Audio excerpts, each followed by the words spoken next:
네, 코로나19 여파로 지난해에 이어서 올해도 문학계 역시 큰 어려움을 겪었습니다. 하지만 한쪽에서는 유례없는 기록을 쓰면서 한류가 더 뻗어나가는 모습을 보여줬는데요. 코로나19의 우울감을 달래준 2021년 문학의 기분 좋은 소식들 결산해 보겠습니다. 문화생활과학부 김혜은 기자 나와 있습니다. 어서 오세요. 네, 안녕하십니까. 자, 인물부터 좀 살펴볼 필요가 있는데요. 인물 하면은 딱 떠오르는 인물이 있습니다. 올해는요. 네. 누구죠? 올해는 여러 인물과 네. 작품들이 큰 성과를 거뒀는데 앞서 영상에서도 보셨지만 큰 성과를 거둔 인물과 작품들이 참 많았습니다. 각각 우열을 가릴 수 없을 만큼 의미 있는 기록을 네. 세웠는데요. 먼저 이 인물에 대해서는 영상부터 보고 말씀드리겠습니다.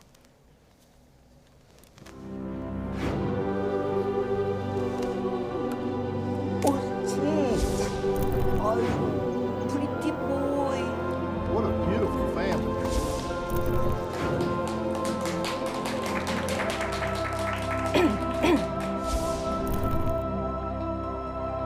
나라에서 주시는 상이라고 감사히 먹겠습니다. 이날이 잘 자라.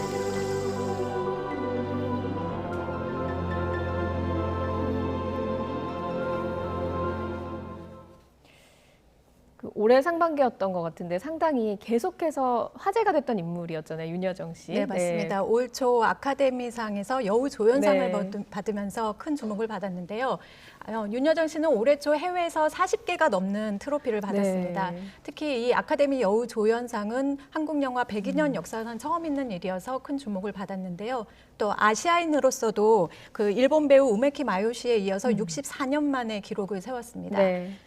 지난해 아카데미상에서 그 봉준호 감독이 사관왕의 기록을 세웠는데 아쉽게도 배우상이 없어서 좀 맞아요. 아쉬움을 네. 남겼었는데요. 이듬해 윤여정 씨가 바로 그 아쉬운 부분을 채워줬다고 볼 수 있습니다. 네. 어떻게 보면 감독에 이어 배우까지 네. 한국 콘텐츠에 참 저력을 볼 수 있는데 저는 이것도 기억에 많이 남아요. 수상소감들 계속 화제였잖아요. 네. 네, 맞습니다. 윤여정 씨는 워낙 공식 석상에서 재치 있는 입담으로 많이 알려져서 화제를 모으고 있는 인물인데요.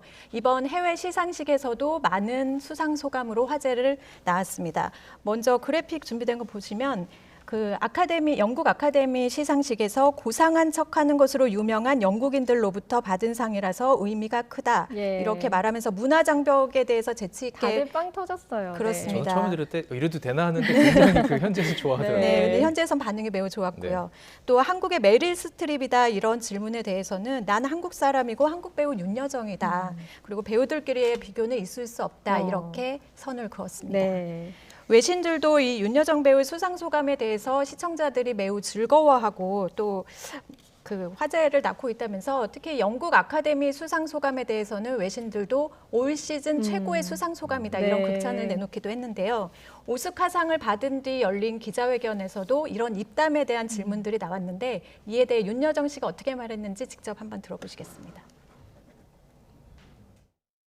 입담은 오래 살았잖아요, 제가. 오래 살고 제가 그냥 좋은 친구들하고 수다를 잘 떨어요. 그러니까 수다에서 입담이 나왔나 보죠. 뭐. 최고의 순간인지 나 모르겠고 아카데미가 전부는 아니잖아요. 아카데미 월이 트럼프 월보다 너무 높아갖고 우리 동양 사람들한테는 너무 높은 벽이 됐잖아요. 근데 저 생각에는 최고가 되려고 그러지 맙시다. 우리 그냥 최중만 되면서 살면 되잖아.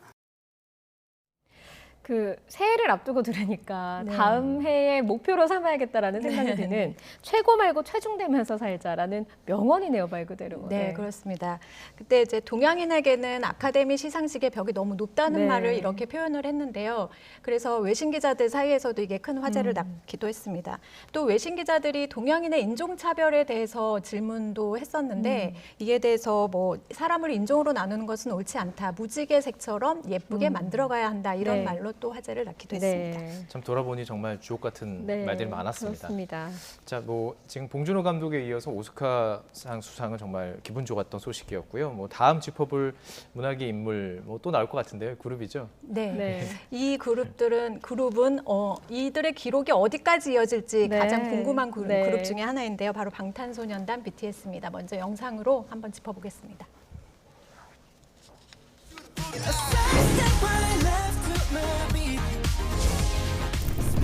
like butter. I wanna dance the music.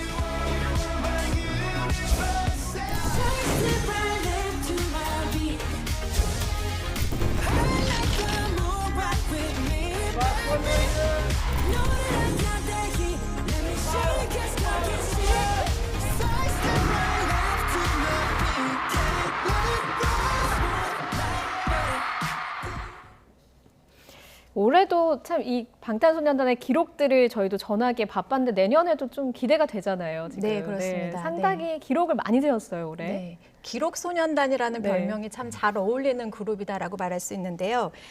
지난해 방탄소년단이 다이너마이트로 처음 빌보드 핫백 1위에 올랐는데 네. 그 뒤로는 발표하는 곡마다 계속 1위에 오르고 있습니다. 특히 올해는 버터를 발표한 이후 버터가 그 10주, 통산 10주 동안 1위를 했는데 네. 올해 발표한 곡 가운데서 가장 긴 기간 동안 1위를 한 곡으로 남았고요. 또 수상 실적도 보면 빌보드 뮤직 어워즈 4관왕에 이어서 네. 아메리칸 뮤직 어워즈에서 올해의 가수상, 그러니까 대상격인데요. 이 상을 받아서 큰 화제를 모았죠. 또 그래미 시상식에서 2년 연속 후보에 올랐는데 우리 시간으로 설날 아침입니다. 2월 네. 1일 아침에 시상식이 열리는데 네. 올해는 수상으로 이어질지 좀 기대를 모으고 있는데 그 올해는 그 BTS가 워낙 활약이 많았기 때문에 성과도 많았고 그래서 여러 부문 후보에 오르는 것 아니냐 이런 전망도 있었는데 한 부문만 후보에 올랐습니다. 네. 그래서 너무 박한 것 아니냐 이런 평가가 있었는데 네. 이에 대해서 BTS가 직접 언급을 했습니다. 함께 들어보시겠습니다.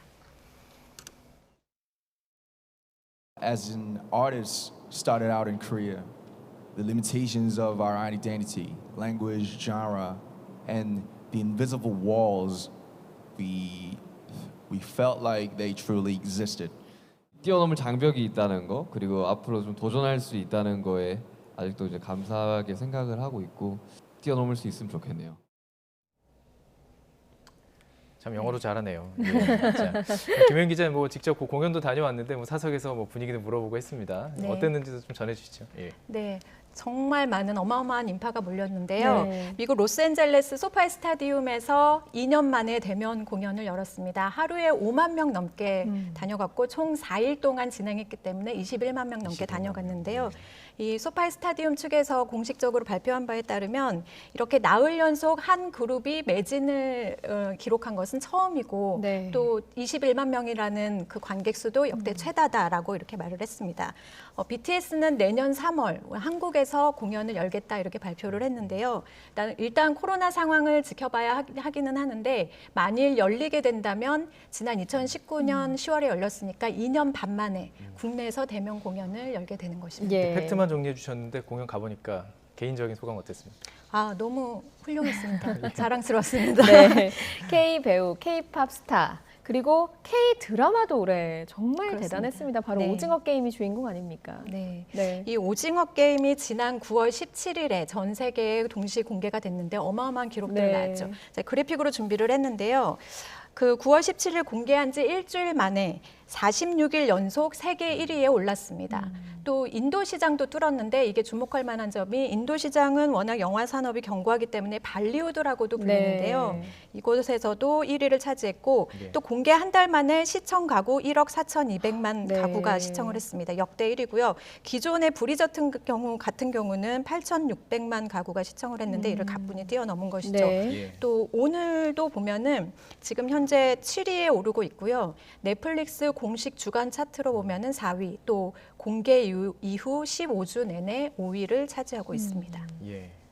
참 뭐 대단하네요, 진짜. 네, 네. 네. 그리고 또 하나 화제를 모았던 게 이제 넷플릭스 최고 경영자가 3분기 온라인 실적을 발표할 때 직접 오징어 게임에 나오는 체육복을 입고 나와서 네. 발표를 한 게 화제를 네. 모았는데요. 그 초록색 체육복이요. 그렇습니다. 지금 네. 화면으로 나가고 있는데 그 최고 경영자가 발표를 하면서 지난 3분기 넷플릭스 유료 가입자가 438만 명이 추가로 가입을 했다 이렇게 발표를 하면서 오징어 게임에 대해서 대단한 성과를 낸 정말 굉장한 한국 네. 드라마다 이렇게 평가를 했습니다. 네. 또 해외에서도 각종 그 체험 행사가 열렸는데요. 네. 뉴욕이나 LA에서 열린 체험 행사에서도 워낙 많은 인파가 몰리면서 대성공을 거둔 사례가 많았습니다. 네. 예, 오징어 게임 이게 사실 정말 전통 놀이로 볼 수 있는데 예. 이렇게 세계적으로 인기를 끈 이유 여러 분석들이 나오고 있죠. 네, 일단 생존 게임을 주축으로 한 이런 작품들은 워낙 많이 있었습니다. 하지만 오징어 게임에 나오는 게임 규칙은 좀 단순하고요. 네. 우리에게는 복고적이면서 보면서 익숙하지만 해외에서는 참신하게 다가갔다는 게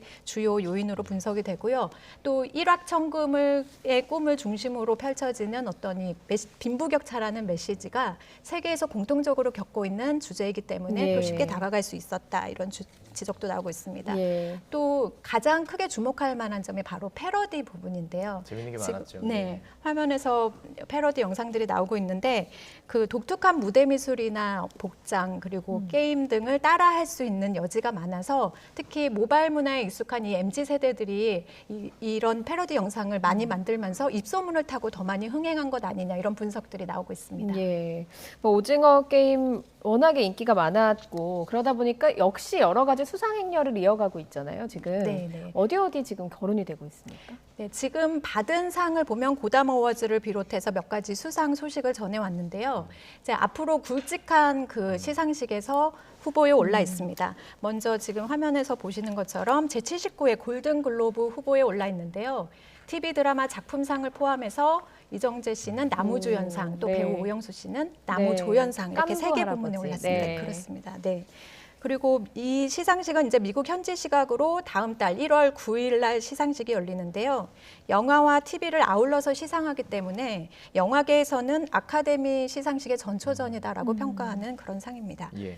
그다음에 미국 비평가 협회상 크리스틱스 초이스 어워즈라는 곳인데요. 네. 여기도 3개 부문 후보에 올랐습니다. 드라마 작품상 최고상이죠. 그다음에 최우수 외국어 시리즈상.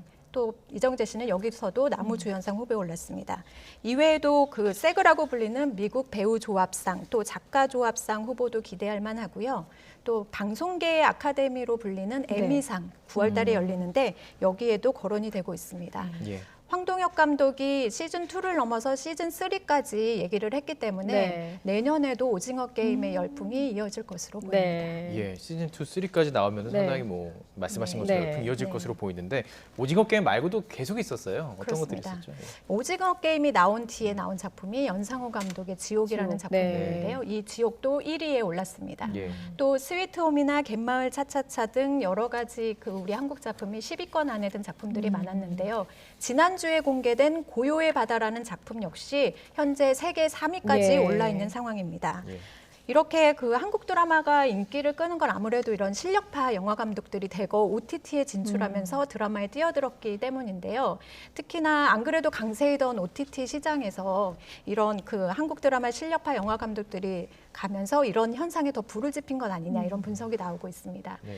또 특히 우리 영화계에서는 이제 세계 시장의 견고한 벽이 무너지고 있다 이렇게 평가를 하고 있는데요.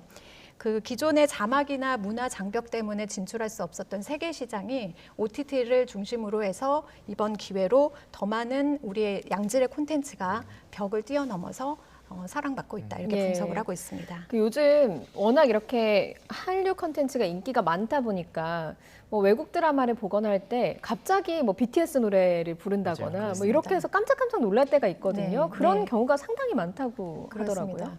그 이번에 얼마 전에 개봉한 이터널스에서도 BTS 노래가 공식적으로 네. 안에 들어가서 많은 팬들의 그 관심을 받았는데요. 네.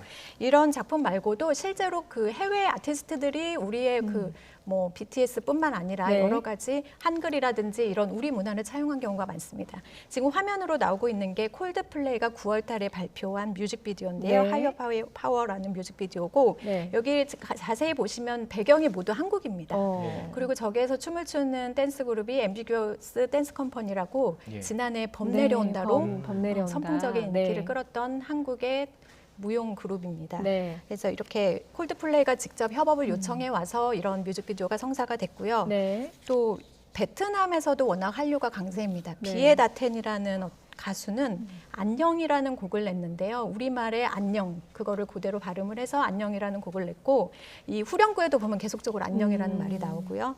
또 일본의 5인조 그룹 초특급이라는 그룹은 같이 가자라는 앨범을 냈는데요. 제목이 아예 같이 가자라고 표기가 돼 있습니다. 화면에 네. 나오는 이건데 이게 일본에서도 음원 차트 1위에 오르면서 큰 인기를 모았다고 합니다. 네. 예, 알겠습니다. 물론 이렇게 잘한 분야도 있지만 뭐 영화 업계라든지 예. 코로나19 때문에 참 힘들었던 분야들도 있기 때문에 내년 한 해는 이런 분야까지 다 좀 성장할 수 있는 그런 한 해가 됐으면 좋겠습니다. 지금까지 문화생활과학부 김은 기자와 함께 분야계 뉴스 정리해봤습니다. 고맙습니다. 고맙습니다. 고맙습니다.